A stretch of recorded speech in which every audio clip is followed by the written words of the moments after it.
Hey guys, can you hear me? Hello.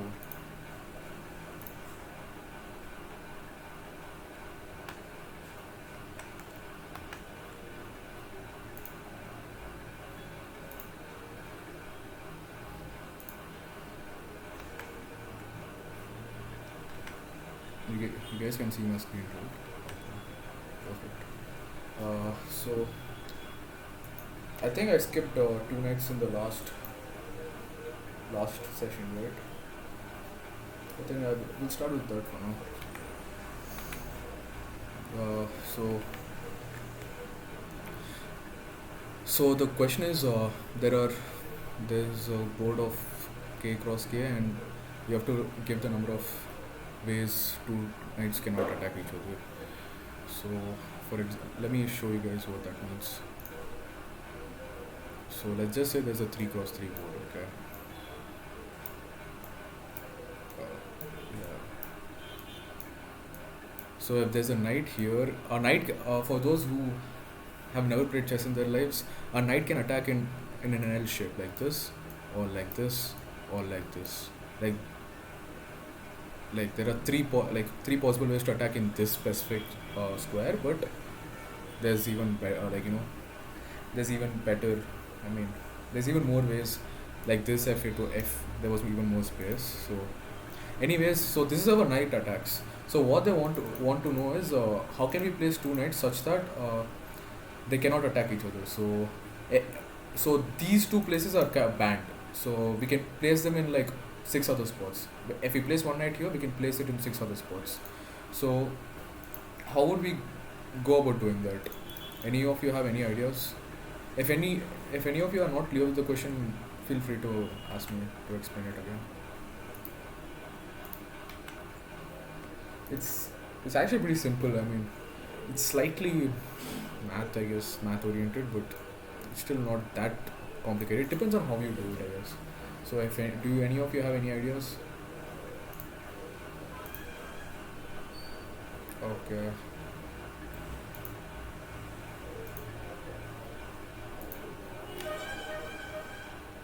Hmm.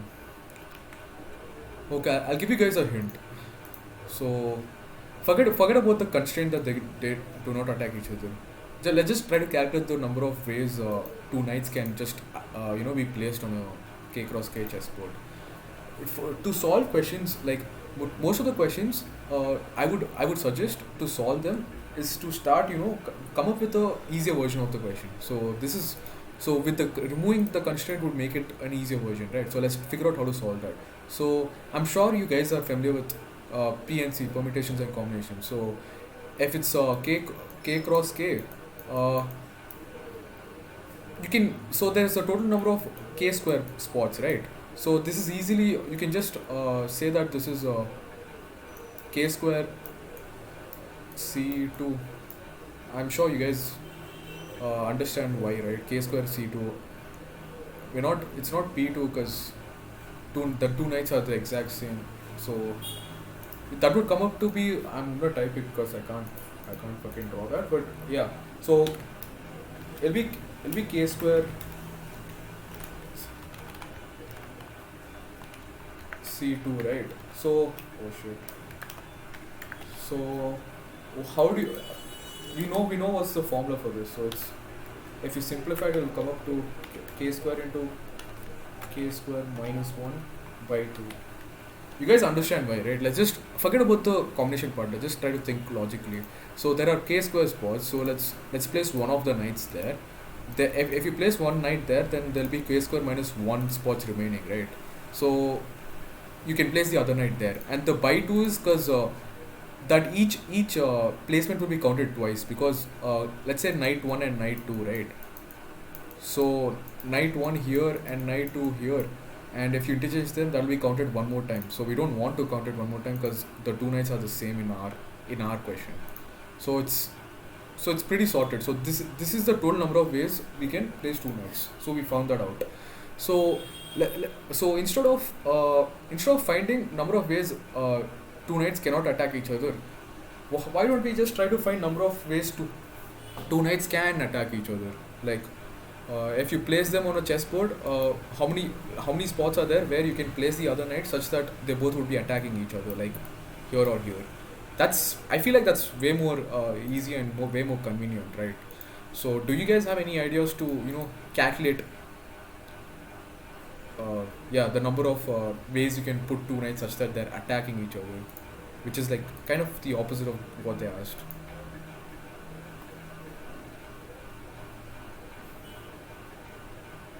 Any ideas, guys?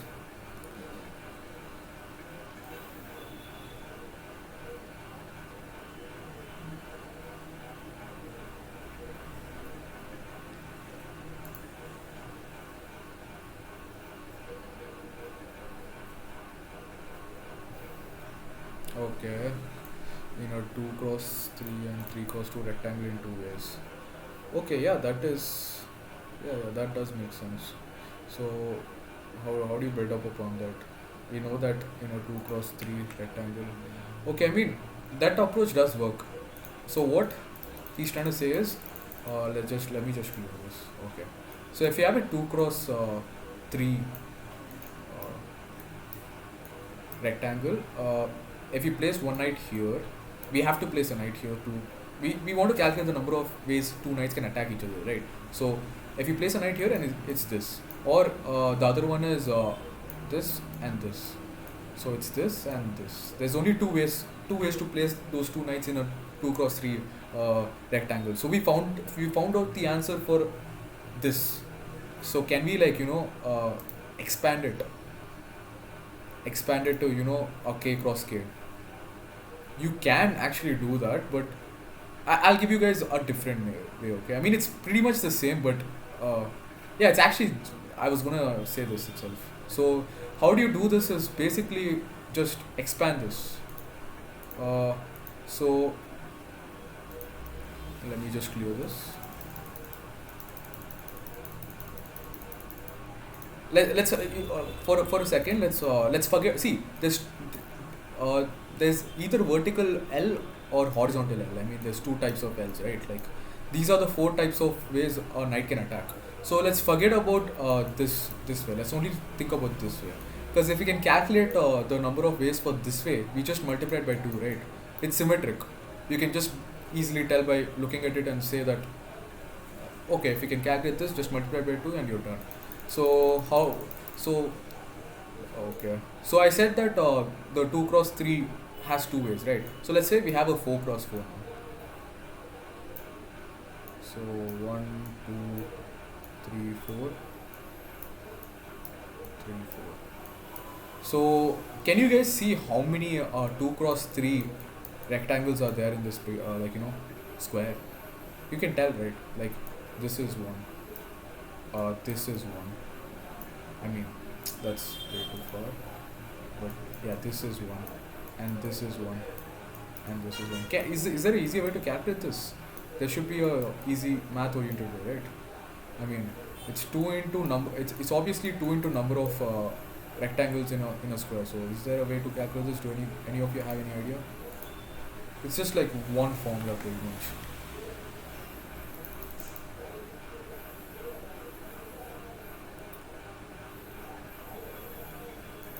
Yeah. It's n minus 1 into n minus 2. Yeah, so it's 2 into n minus 1 into n minus 2. N minus 1 into n minus 2 are the number of rectangles, and 2 is because each rectangle has two ways of placing horses. For those who still don't understand, let me give you a like slightly alternative way to think of it. So you have a square, right? Where again, I'm considering only the horizontal L's. Like, okay, that's not an L. Okay, this is an L. So how like just think of how many L's. Like in this also you can only take one L, right? Let's just take one type of L, because to both, again, those two L's are symmetric, so we can again multiply by 2 to find the total answer again. So let's just consider in a square how many these kind of L's can you place. So it's like this, like this, like this. So if you calculate this again, it'll be like it'll be like the same. Like you'll get the same number of you'll get the same answer. You'll get n minus 1 into n minus 2. So the number of this L's would be the number of this L's. So you can multiply it by 2. and then for the horizontal, like the vertical ones, you can multiply by 2 again. So the answer comes up to be 4 into n minus 1 into n minus like 2. So that should work. Yeah.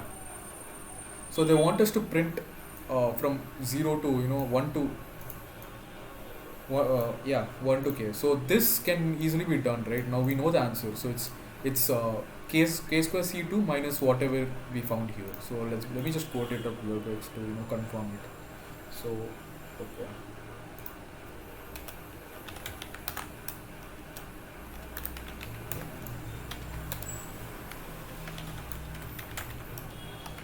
And by the way, this work, like the method we thought of minimum number, like it can be applied only on 3 cross 3 or above, right? It can't be applied on a 2 cross 2 because obviously like our rectangle is bigger than the whole chessboard. So we'll just manually think of the number of ways to place 2 knights here is pretty obvious, right? 3 plus 8. Okay, I mean 4c2, right? Just think what is 4c2. Yeah. Anyways, let's just wait a minute.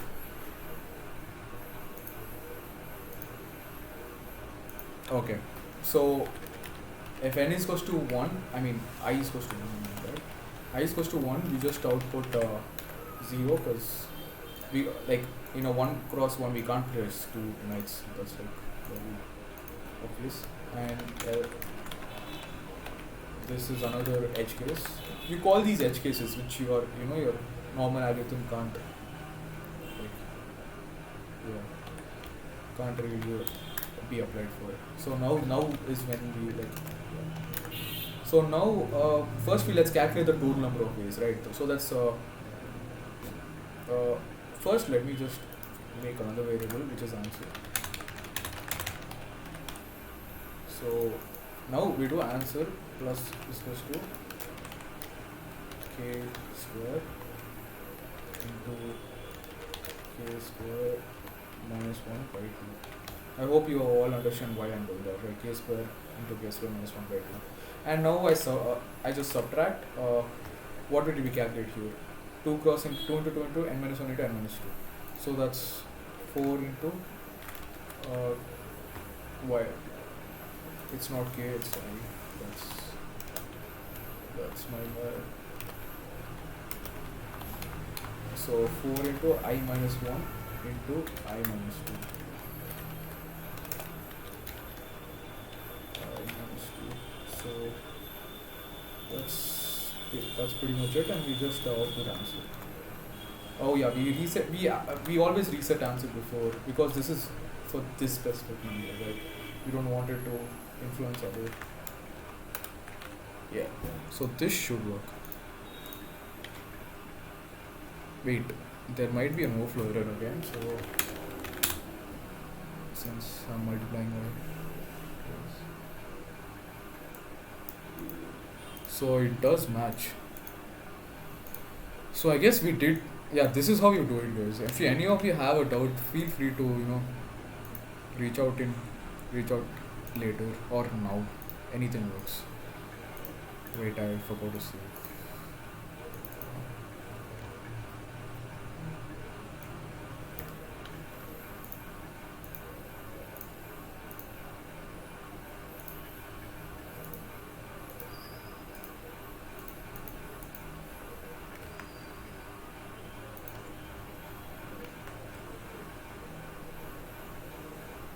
Okay, it's accepted.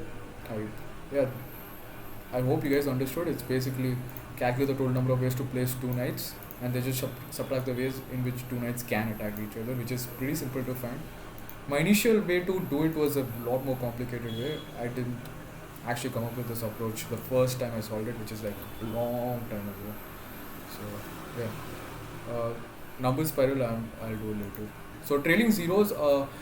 Someone did send the code for it last time. It's pretty much the same, except I wanted you guys to come up with a recursion approach because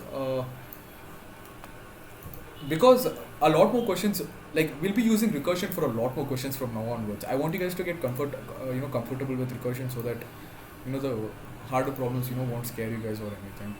So again, the say like in the in the last session we discussed that this is basically we have to just calculate the number of fives. So how do we go about calculating the number of fives? Uh, I'll just yeah I'll just like calculate the number of fives, then calculate the number of 25s, then calculate the number of 125s. Someone did send that code. The recursion algorithm does pretty much the exact same. Let me just code it up a little bit again. So yeah, int then. Let me make the function.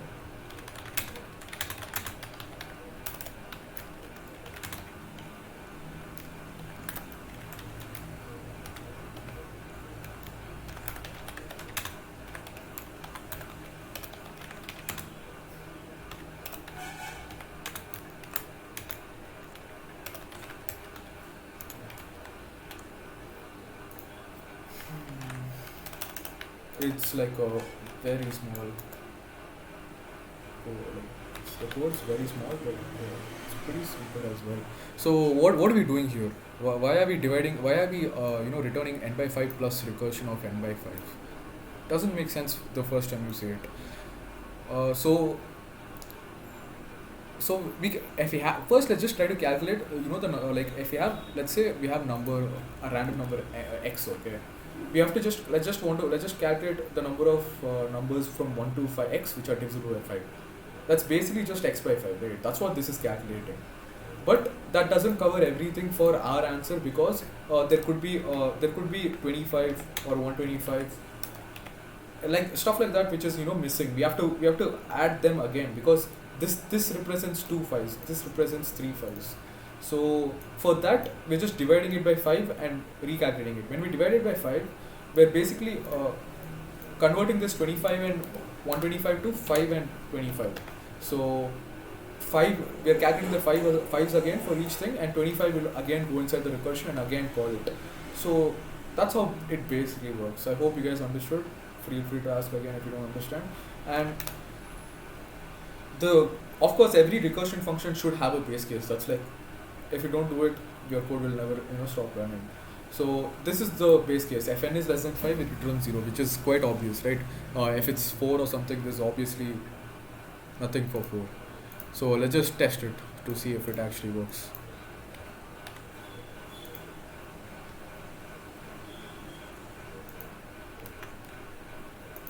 Okay, it looks like it works. Hopefully it actually works. Wait.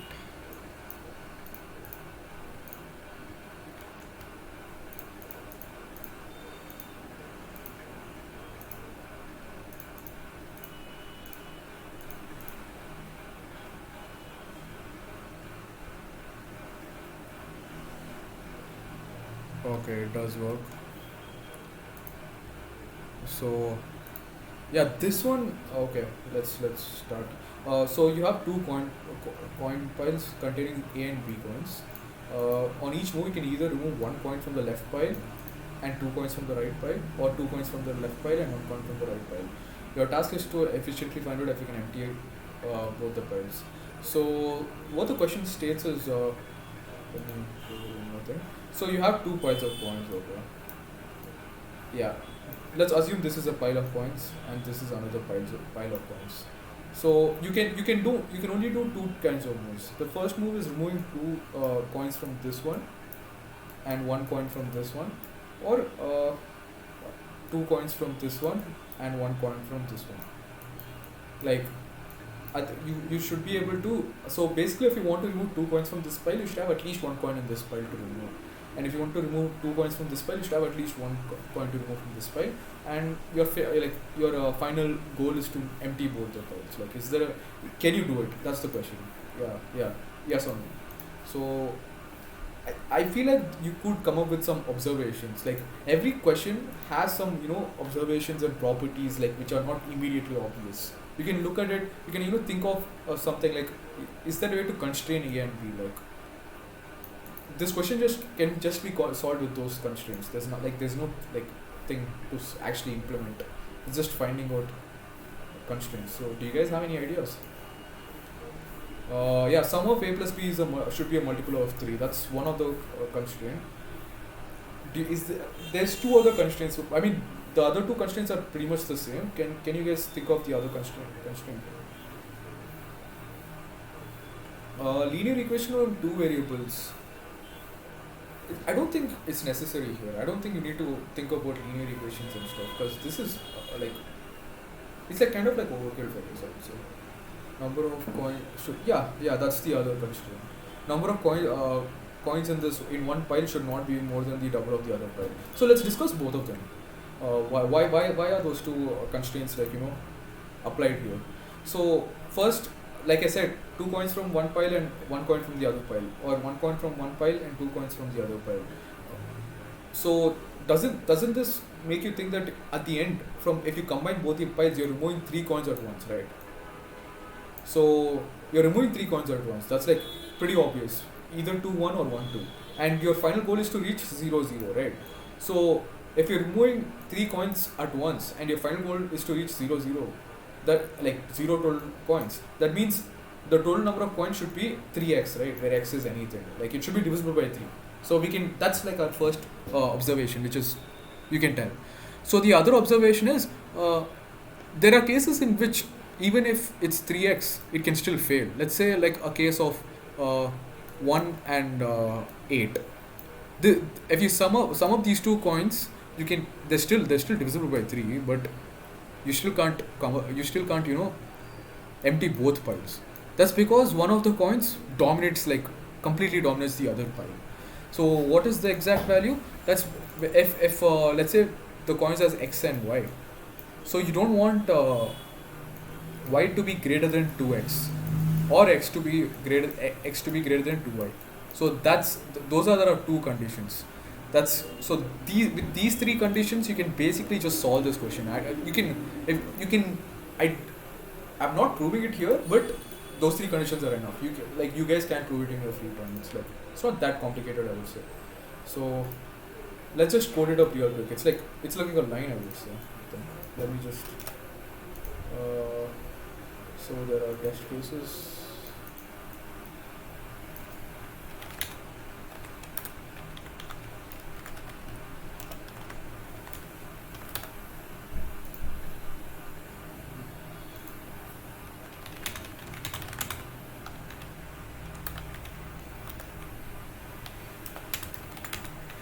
So our three conditions, right?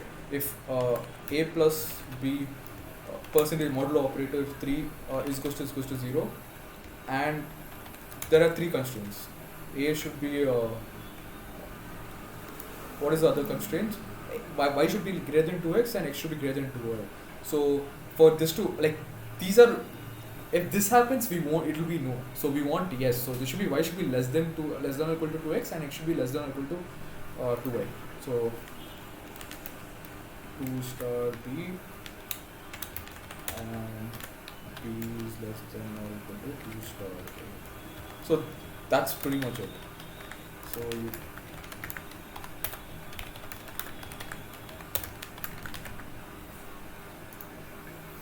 So let's just test the code and see if it works.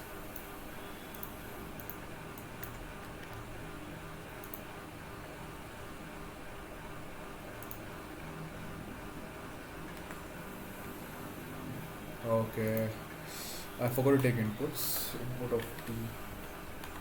My bad. Yeah, now it should work. Yes, no, yes. Okay. Let's just submit it.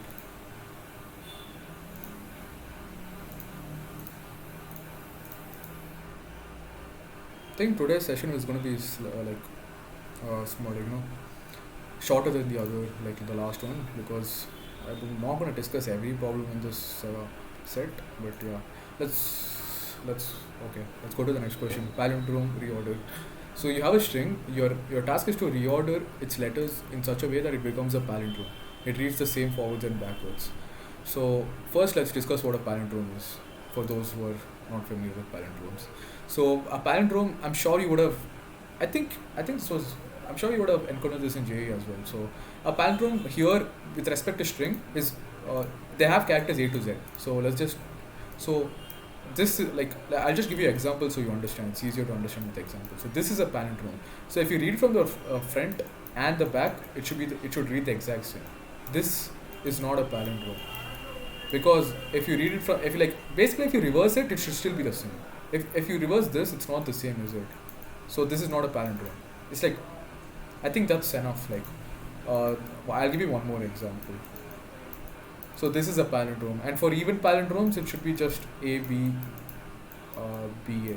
So this is a palindrome. This is a palindrome. So I hope you're familiar with what palindromes are now. So yeah, so they give us a random string and they want us to convert it to a palindrome or not. Like, if we can't convert it to a palindrome, just say no. So before I actually go into solving that question, I want to make you guys familiar with one more data structure. It's in STL library. It's a very useful data structure called maps. So let me clear everything. So we have so how do you initialize it? First, this is how you initialize it. I'm sure some of you are familiar with Python, right? So maps and Python are like, I mean, in dictionaries in Python are like almost the same. So how maps work is there's a key and a value pair. So if you want to you can it's kind of like arrays. See, like in arrays, you can access an element by giving like let's say A is an array, okay? So you can access the second element in the array by just writing 1 here, and you can get the value, right? Like if you want to assign it to X or something. So maps are pretty similar, except they're not constrained by this size. Like for example, if you write AN, you can't put in any number like let's assume the size of A is n. You can't put in any number greater than n, right? If you write n plus 1, you probably get like some fuck answer, like some fuck value. So because it's not part of the, like it's not in the memory. So maps actually don't have that constraint. I'm not gonna go into the like how maps actually work, what's their inner functionality, but they're basically like arrays, except they're not constrained by this, and they're kind of like you can assign them without pushing values or remove, like you can remove values, but let's just go into how they work first of all. So let's say I want to have like a 10,000 value. This is equals to 5. Normally in arrays, I think the space is constrained to like 10 past 7 or 8. I forgot how much, but it's around that. So we can even increase it even more. Like this should still work, I think. Wait, it has to come in the constraints of long int, obviously. So I'm not going to count here, but let me remove some 2 zeros for good measure. So this wouldn't work in an array because you can't really do put this value in there. So this would still work. So this is like for maps, you don't really need to for vectors you need to do v dot pushback, right? You don't need to do that either in maps. You can just directly write this. If you write this, the compiler is going to know that for this value it's supposed to return 5. It's like as simple as that. Let me just run it. Yeah, so you don't even need to assign values, and erasing values you do need to write something specifically, but we're not going to go into that because you guys can just Google it if you really want to know how to erase values in a map. But yeah, and they're not linear. Like in an array, you have values from 1 to n, right? Like the key values will be from 1 to n. Key for those who are confused, key values is this, like what you put in this square brackets. So in arrays it's 0 to n minus 1. But in maps it's actually not constrained. You can literally put anything. Like I just put this value, right? You can put anything.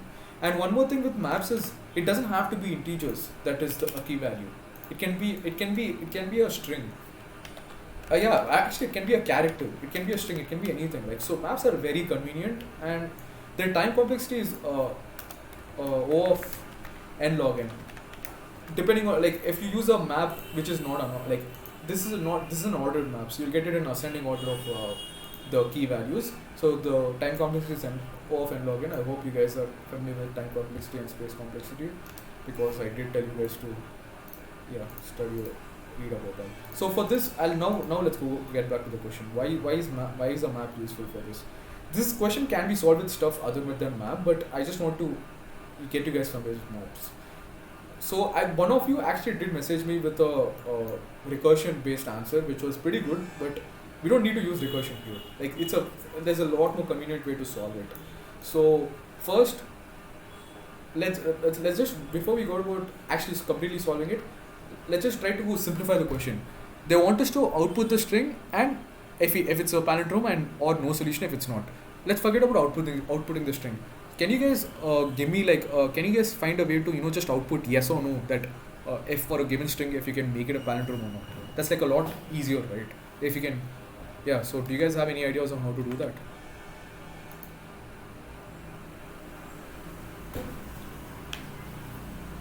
Count of each letter should be even. Okay.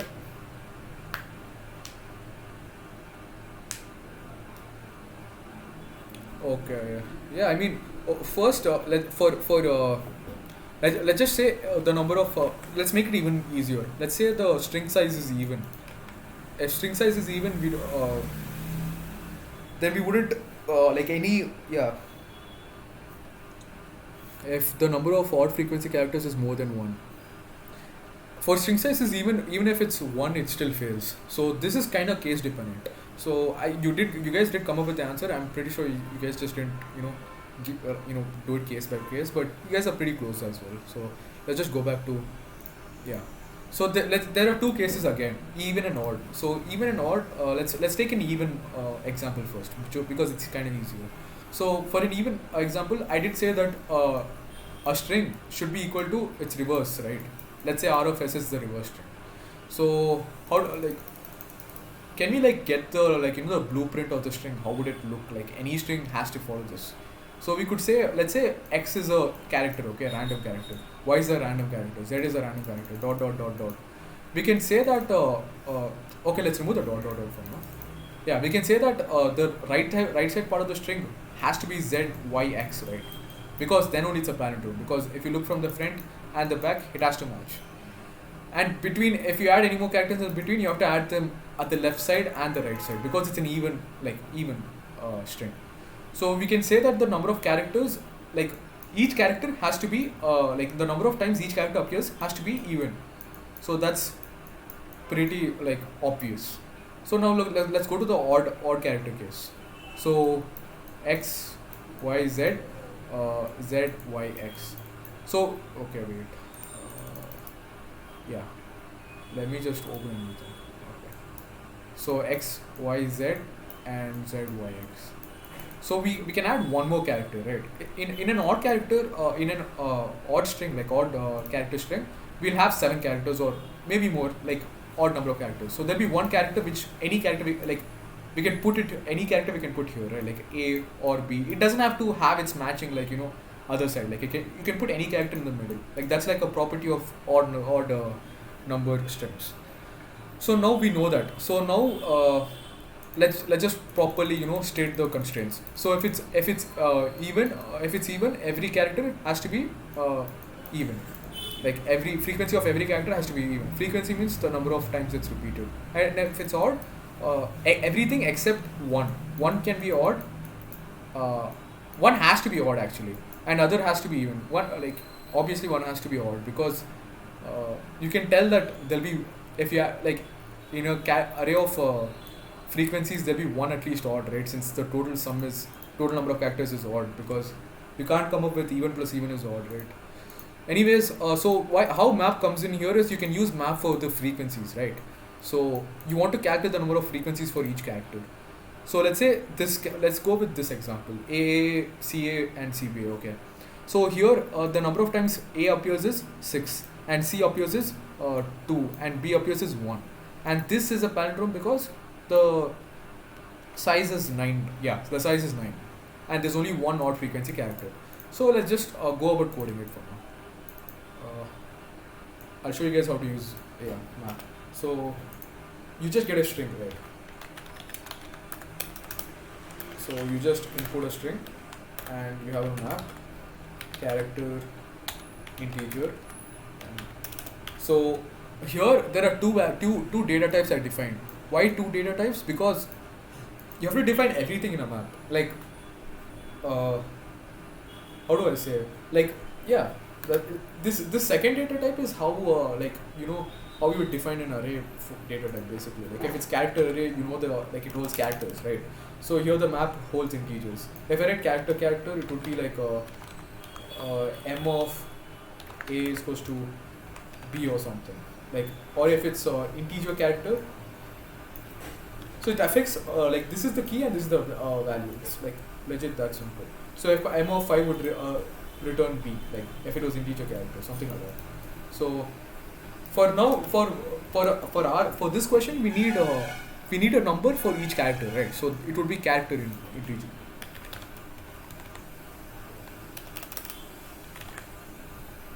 So we can just iterate through the entire string length.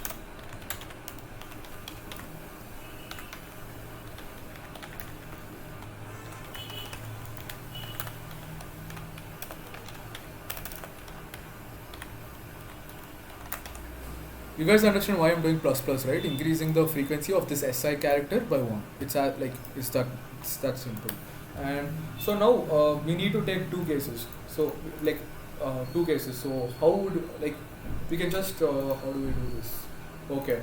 So we have to iterate to the map and so let's just I'll make the code more simpler to you guys. It might be longer, but it'll be easier to understand. So if let's just assign integer n is equals to s dot length. So n is the number of characters. So if n is odd, let's look at odd later. Even is easier for now. So let's have a flag variable. Okay, flag variables we'll be using them a lot. So flag variables basically, you know, I'll show you how to use them for now. So flag will be 1.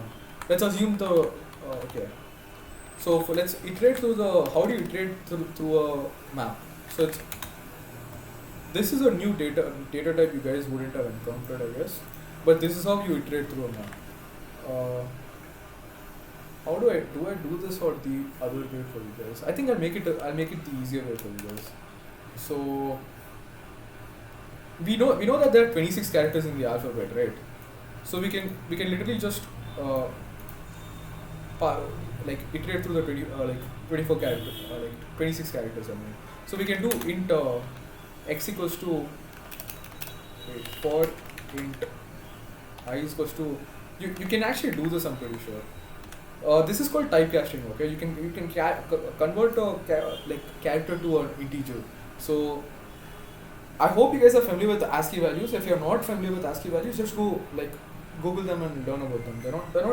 They're pretty simple. So what ASCII values are basically every character has a 8-bit number behind it. Like A is I think 97. I'm not sure. A is represented by 97. I'm not completely sure, but it's like that. So if you do, let's say you want to output. Wait, I'm doing this just to show you guys something. So let's say you want to output character of. Like this is called typecasting. This is how you typecast. You're typecasting a number into a character. So let me just erase this for now. I just want to show you guys how this works. Okay. That's why this thing is sometimes unreliable. But yeah.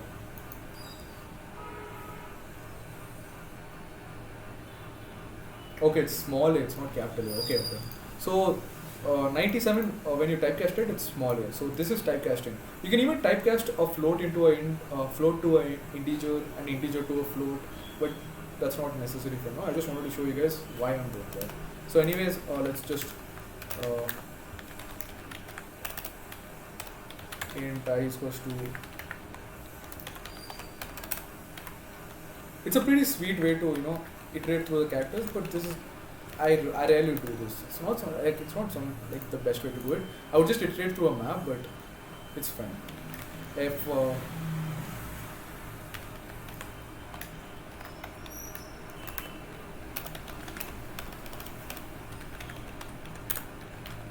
you guys understand why I'm doing this, right? If there's even one odd frequency character, we're just immediately turning the flag to off and breaking it. Flag basically tells us whether the array is a palindrome or not. So we initially assume all palindromes are all strings are palindromes, and then like figure out if they're a palindrome or not. So this basically, if this exists, which basically tells us, okay, this is not a palindrome. We need to, yeah, it's as simple as that.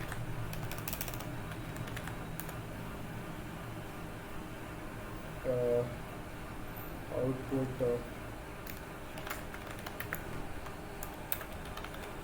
Yeah, actually we're not going to output yes because the question actually requires us to output the whole string, but we'll get to that later. We basically till now we have this thing, like yeah. Let's just confirm that I is equals to.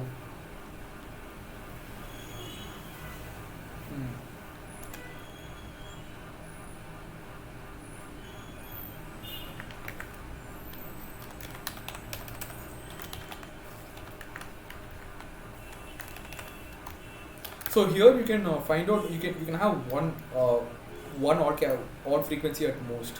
So how do we do that? We'll just subtract flag, like if mi percentage 2 is equals to, we just flag minus minus. This is another way to do it, right? So we don't break it because we can find multiple things. So now the best case scenario is like our flag, if it's anything greater less than 0, that means we found multiple numbers. So then we again, if flag is less than 0, we just output more. And here if flag is 0, we output more. Yeah, so now we need to find the actual string. So how do we go about doing that? So any ideas, guys? We have all the frequencies. We can we have almost everything basically. Any idea to generate the string?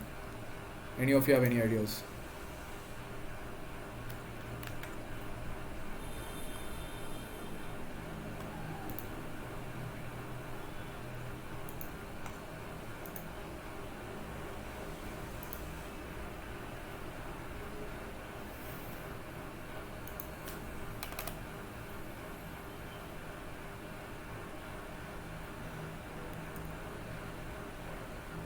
Okay, I'll give you guys a hint. Can you generate half the left half of the string?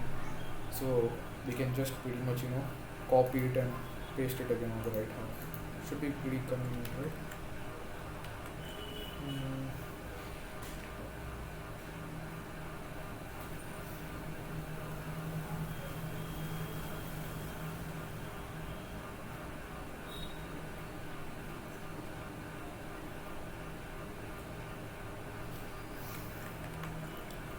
Okay, since we don't have enough time, I'll just I'll just code it up for you guys. So let's start with the even one. Even one is easier since we just have to okay. So let's make a new string. Okay, else string answer, right? So what do? So let's again iterate through all the characters.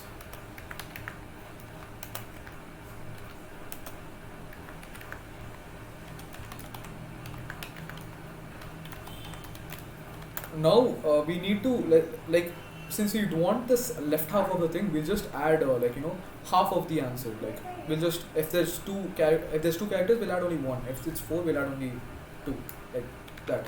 So we can just do that by again j is equal to 0, j is less than mi by 2. We know every number is even, right? Since or else we would have it's that. It's pretty much that. We just do s plus is equals to I. Just in case, I'm going to typecast it because s is a string, but it's not necessary. So now it's pretty much that. And now we need to add. We have the left half, so we need to add. So we basically, if the palindrome is A B B A, we have A B now. So how do we come up with A B B A? So we just add the reverse to. We just reverse the string and add it one, concatenate it, right? So how do we do that? We just there's a way to do it. I'll show you guys. So you make another string answer 1. That is, you just copy it, then you reverse it. So reverse answer 1 dot begin.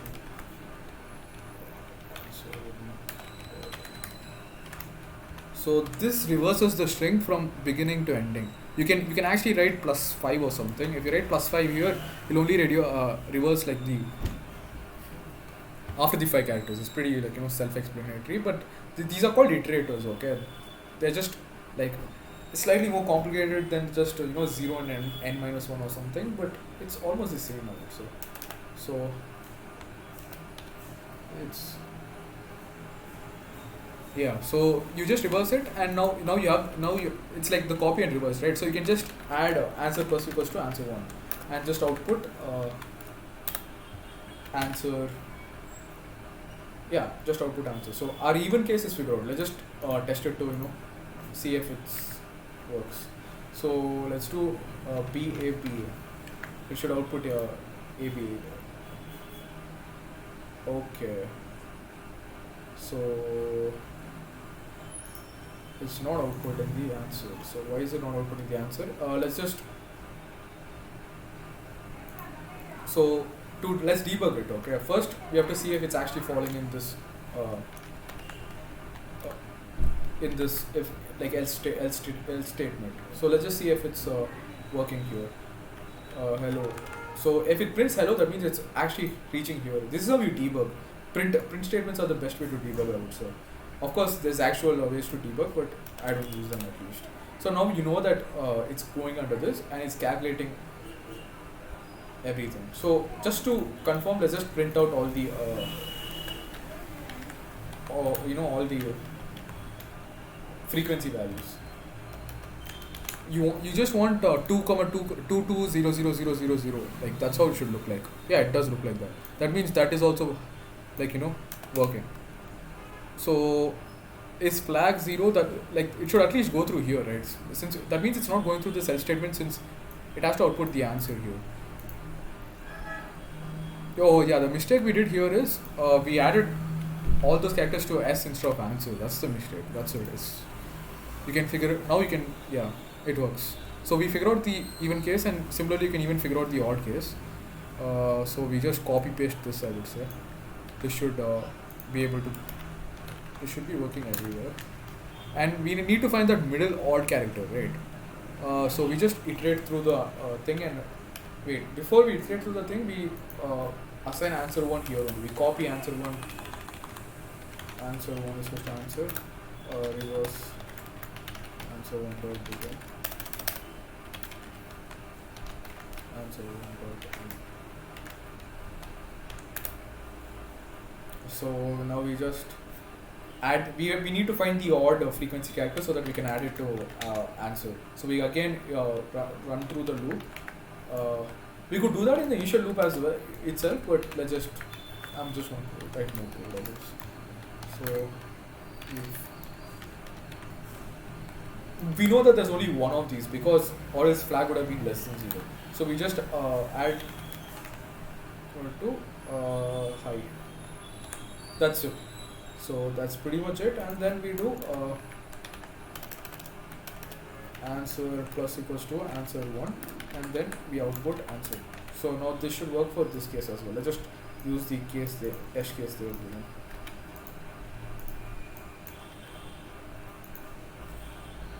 The code is actually kind of long, but yeah, I should have. Yeah, I don't think I should have coded this today, but too late now. So it does work. You can look at the answer and just right.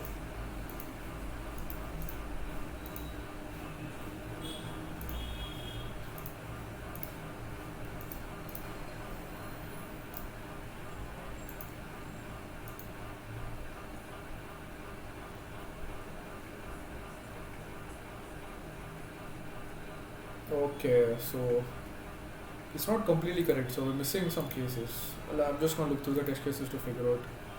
Okay, so I was supposed to print no solution instead of no. Okay, my bad, I guess. I think that covers everything. It's literally just that.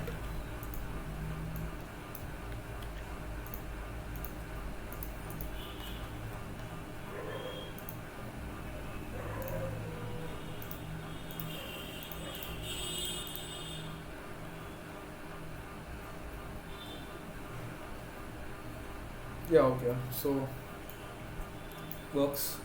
Oh, if you guys have doubts again, feel free to ask. Gray code I'm gonna skip, but let me just go over it. So you have a gray code. This is like a very popular, I would say, list. I guess I don't know what you call it, but let me just explain what a gray code is. So you have 2 per n bit strings of length n. So what are bit strings? Bit strings, I think I've explained them to you guys already, which are either have 0 or 1 in strings, and they're of length n. And obviously, like what is the total number of bit strings of length n? Like maximum possible. That's 2 per n, right? Because in each in each place you can put either 0 or 1. So it's 2 into 2 into 2 into dot dot dot 2 per n.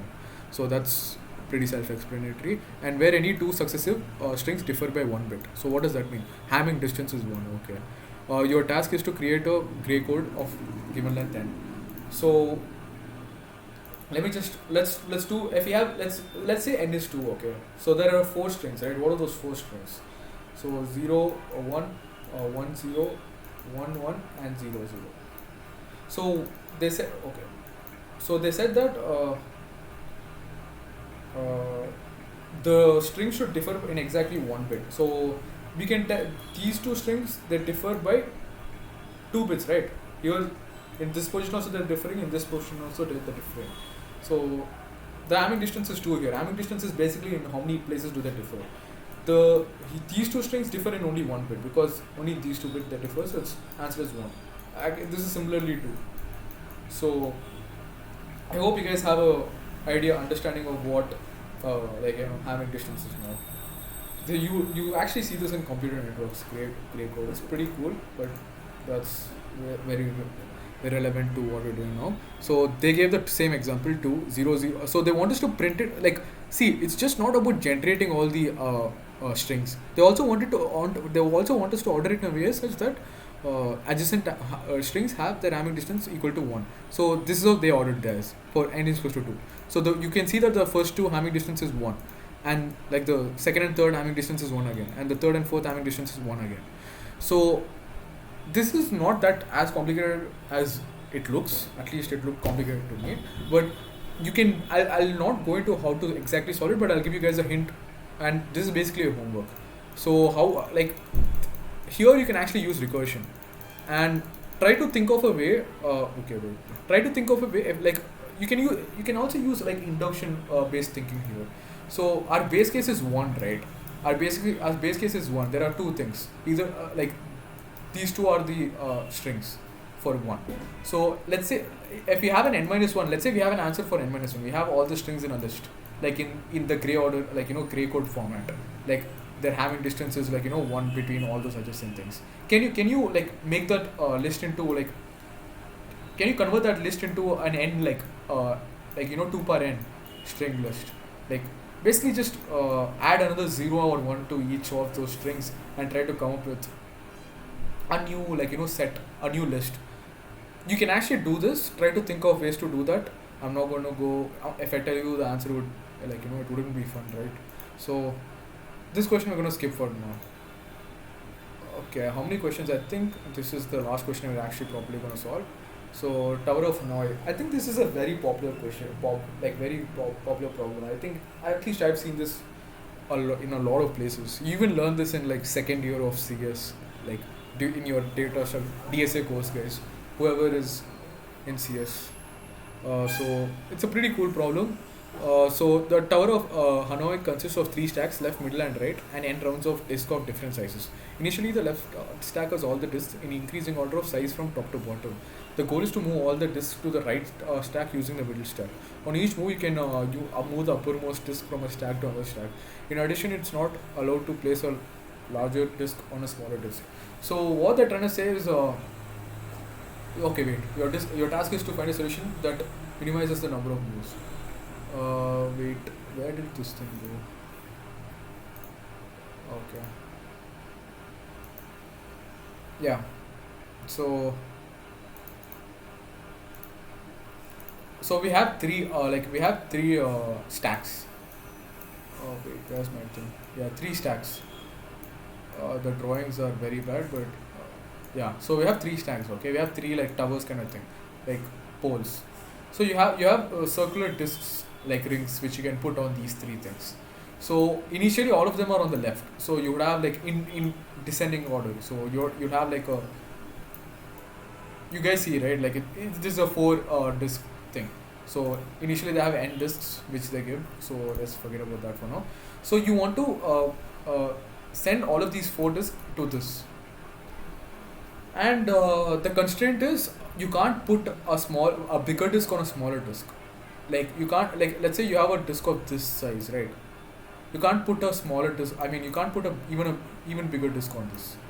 Right.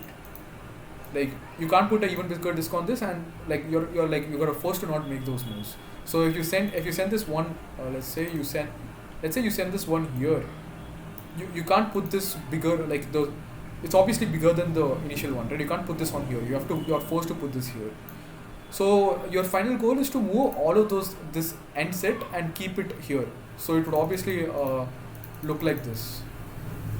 It would obviously like, so it's not as easy as it seems, but you basically do that and you're supposed to minimize the number of moves. So they gave us an example for two. They moved it like this is what they did. Let me just show it to you guys by drawing. So for initially it would be like this, right? Size 3, size 2, size 1. So they moved something from 1 to 2. So these are numbered 1, 2, 3, I think, I'm pretty sure. So they moved from something from 1 to 2. So they moved this smaller thing from 1 to 2. So it's here now. Like, okay, it's not that small, but okay, it's here now, and this is gone. How do I erase it? Okay. Yeah, so that's what they did. And they moved 1 to 3. So they moved the second one from 1 to 3. So this is also gone now. And it goes here. And they moved 2 to 3. Oh shit, this is my bad, guys. N is 2 here, so it's actually just 2 disks. I thought it was 3 disks, my bad. So it's just 2 disks. So they moved this first one here, and they moved the second one here. So now this first thing would be here, right? And they can move this here. So it's a total of 3 turns. You can see how that happens. So you have to simulate this for anything. So n is only 16 here. So if n is only 16, you can think that you can think of like very very very slow approaches as well. Like even like let me give you guys an estimate of how to estimate if your code will run or not. This is like not for this problem specifically, but for every problem. So before let me just remove this code. So I like let's say addition is an operation. Okay, like let's say x equals to a plus b. Let's count this as one operation, assigning operation, or I plus plus. You see this, right? That's one operation. So your code can generally, like on like modern laptops and servers and whatever, your code can do 10 power 8 10 power 8, like it's represented like this, 10 power 8 operations in 1 second. So if you want to ever estimate how long your code will take, you can like calculate it like this. Like you're familiar with time complexity, right? So let's say we have a O of our algorithm runs in O of n, and n is like 10 power 6. N is like 10 power 6. This is how you represent 10 power 6. So that means this would take around 0.01 seconds. Obviously it's not exactly that much, but it would be like around that much. So that's why the last time I think in trailing zeros I showed you guys how O of n like approach won't work if n is 10 power 9, right? Because that would make it go for that would make it 10 seconds long, and that's not feasible because every problem has a time limit and a space limit. You can always read, like it's always given. So this time limit is 1 second. So you can only do 10, around 10 power 8 operations in 1 second. You should not even try to hit 10 10 power 8. You should try to make it like go around 10 power 7 or less than that. And memory limit is 512 megabytes, which you don't need to worry about now. I've rarely hit memory limit exceeded in my entire life, I would say. So if n is 16, so this what it tells you is you can even have a O of 2 power n solution for this, because 2 power, like sometimes looking at the constraints also gives you a hint of how the answer, how you're supposed to approach the question. So 2 power 16 is around, I would say, around 64,000 I would say, yeah, 64,000 somewhere around that. So that's 6 into 10 power 4, right? That's like that's way too less. So you can easily implement this question in 2 per n. So let's see how to do that. Do you guys have any starting observations? Any ideas to do this? Any any ideas, guys? I'm pretty sure some of you would have encountered this question already. Thought about it, I would say.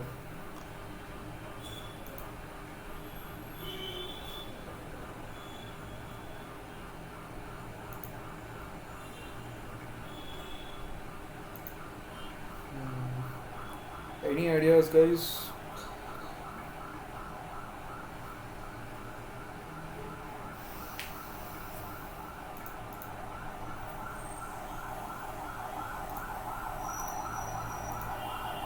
Okay. Good. Yeah, fine. Uh, Again, I don't have time to completely go through the question. I want to kind of rush this. So, let's say you have n stacks here. Okay, like your initial approach, right? N stacks. Is it safe to say that? Okay, let me just bad drawing, but let's just say you have n stacks here. Is it safe to say that if you want your final answer, like if you want to finally get n stacks here, like this is your final goal, right? You can solve this by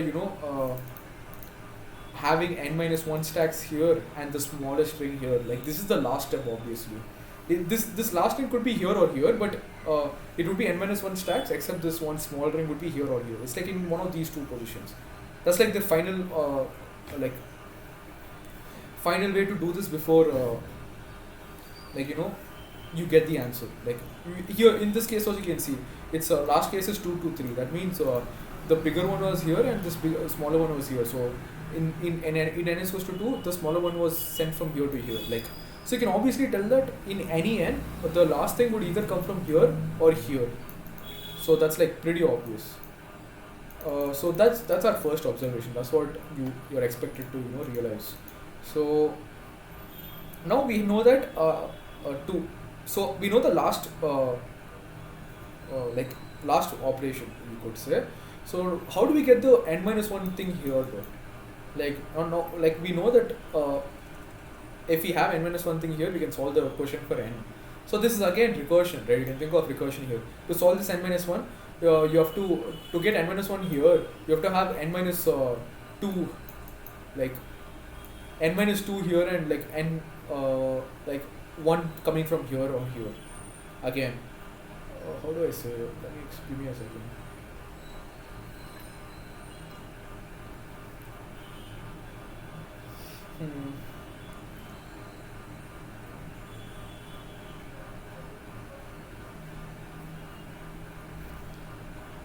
Give me a second, guys.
Okay, guys, I'm back.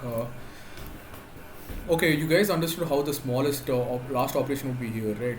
Now let's forget about that smallest thing for now. Let's think about something else. Let's say you have let's again try to employ like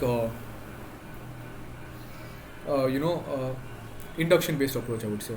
So let's say you have n minus 1 stacks here, okay, and now forget about the biggest stack, smallest stack. Now let's say we have the biggest stack here, so we have n minus 1 here.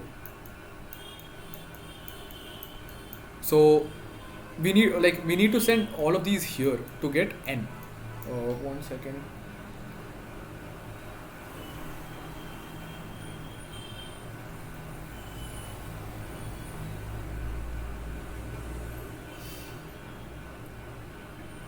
So how do we say? We know that this would happen for at once for like this would happen. I can't really explain this. Let me just show you guys the code. Let me just code it up and explain it to you guys. I think that's easier. But give me a second, guys. Alright.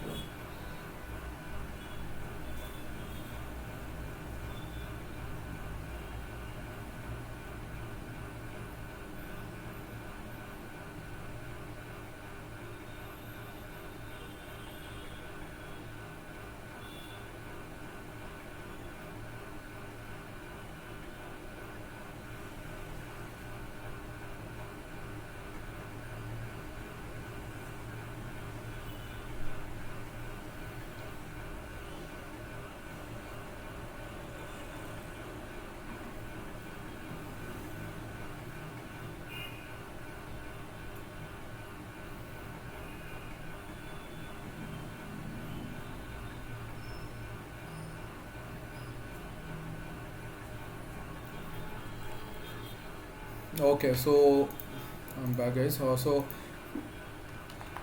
let's just code a annoy function. Okay, so we don't need to return anything here. So let's just say we have three parameters. We want to from where it's from, like there's three stacks, right? Let's number the stacks 1 2 3. Okay, so from which stack to which stack and to which stack, and like from to like it'll be going from one stack to the other stack, right? For initially for us it's from 1 to 3, and what is the size of the stack you want to move. So that's three things. So let me explain that while I code. So see, we have initially n stacks here, right? So we want to send all these n stacks here. So how do you do that? Let's say magically we got our n minus 1 stacks here, like except the biggest stack n minus 1 stacks here. Then it's simple by just moving the biggest stack here and then moving this n minus 1 stacks here again, right? So that's pretty much how you solve the entire question. So let's first so this is like we just call so we know that from and to like it can be between 1 and 3 and 1 and 3, right? So we need to find the third stack also, because we're moving the n minus 1 to the third stack. So let's just do int x equals to 6 minus from minus 2. Why 6 minus from minus 2? Because if you have, like, this is a math property. So if you have, like, let's say 1 and 3, we know that the other one would be 6. Like, we know the sum of their things, so we can find the third one like this. So it's pretty simple. So we know the third one. So now let's just do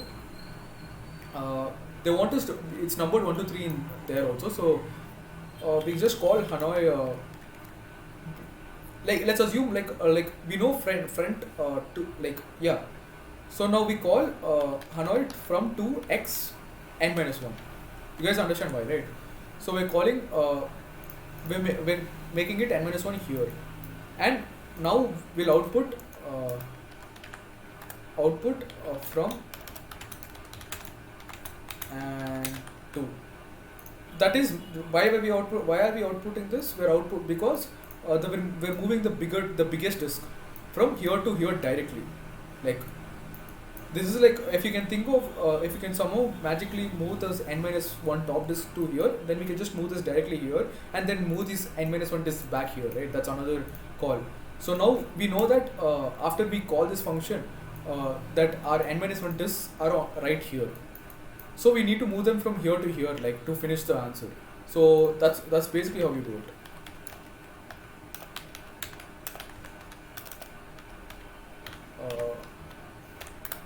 So that's pretty much, this is pretty much the main like part of the question. So obviously there's a base case, and I think the base case we can keep it at 2, right? Yeah, we'll keep it the base case at 2.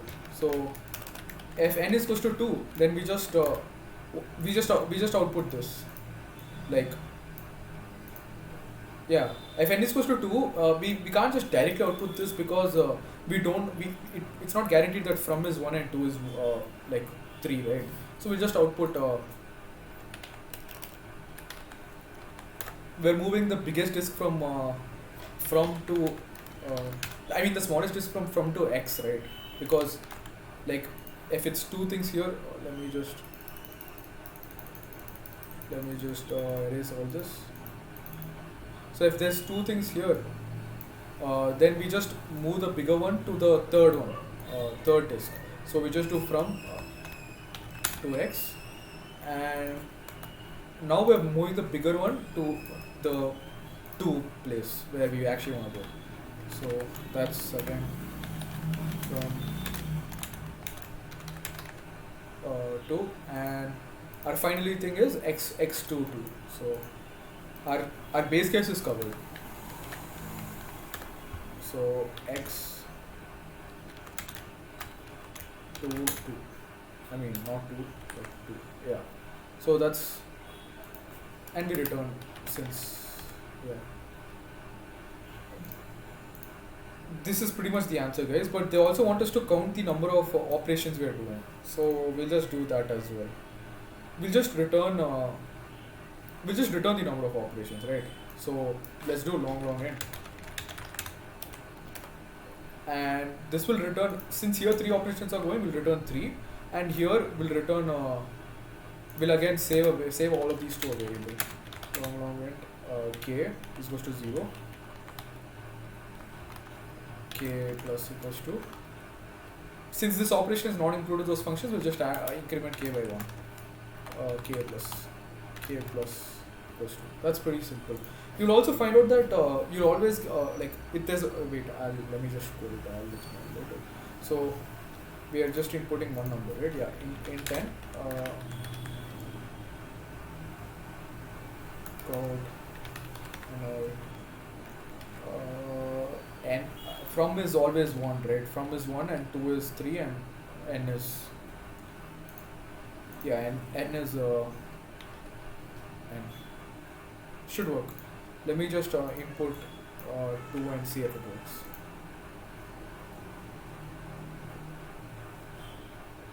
Okay.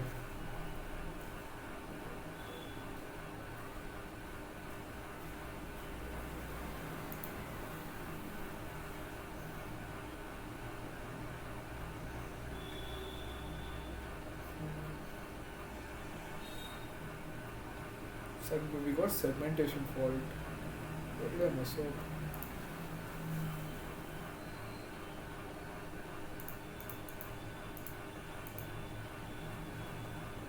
Let's just debug this, because it should fall into this, like, so it should go into, it should directly go into this. So if it doesn't go into this, that means something is messing with. So yeah, it's not. Wait, I don't input. I don't input. This is. I don't know why I keep doing this, but yeah. Now it should work. Yeah, you get, okay. It's outputting the number at the end, because that makes sense, because the entire function has to be run to get the return value, right? So yeah, I'll just tell you guys the trick, which like to count the number of the properties. 1 minute. Let's see if power actually works here. So it's always 2 power n minus 1 moves. It's like pretty guaranteed. You can prove that, but I'm not going to do that now. So we just 1, 3, 1. We just call the function, and this should work. I would recommend not to use power function here, but let's just see. It probably won't work. Actually, it might work, but I still won't recommend you guys to use it. I'm just using it here because I have nothing to use. In actual contests or whatever, you might not be able to have the same work as me. Okay.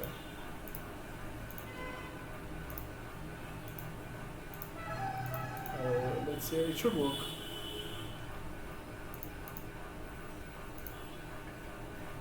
Okay, we got runtime error everywhere except here. So what's the problem? Okay, we forgot to take the case for 1. If n is 1, because our minimum case is 2, right?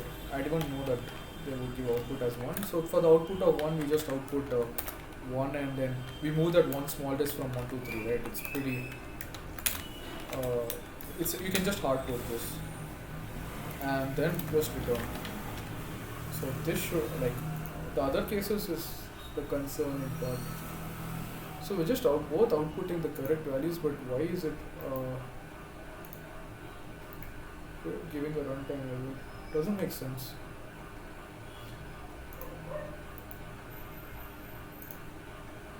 Okay, we're not going completely. Uh, so this is messing up before it finishes. Let's just do void. We don't need to return any values anymore.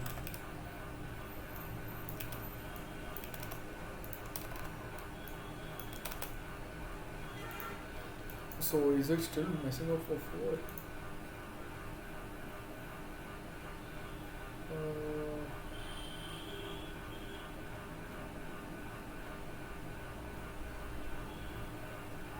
Okay. Main is always an integer function, so okay, it's working here. I think this should work. I don't think they're messed up anything here.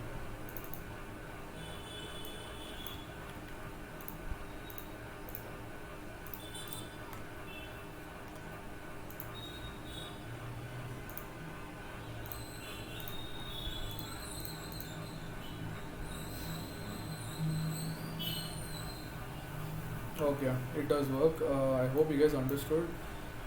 I won't actually code any other questions, but I'll just tell you guys what these questions are about.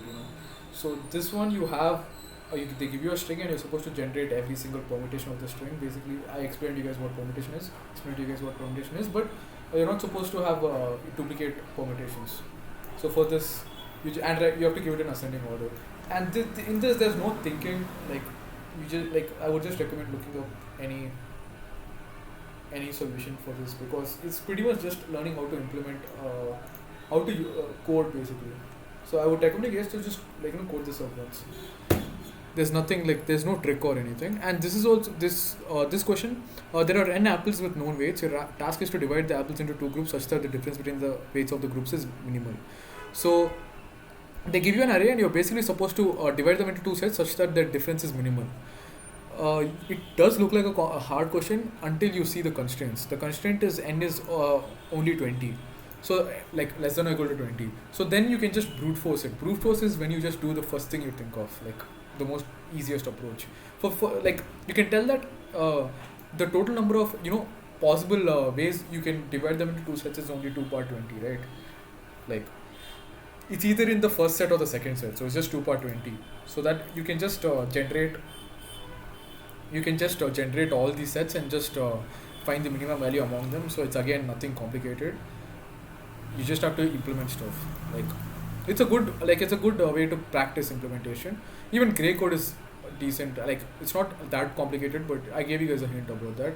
Numble spiral, I don't have time to. I mean, I've already done this, so I don't think I should do this. And if you guys want me to do this, or just let me know in the next session, I will do it. Since I've already completely almost explained it properly, I don't think I'll just go through it. So for each, you have x and y, right? So you get two more numbers. So you just have to look at their maximum number, and you can figure out which L shape are you on, like this L shape or this L shape or this L shape, and with the L shape.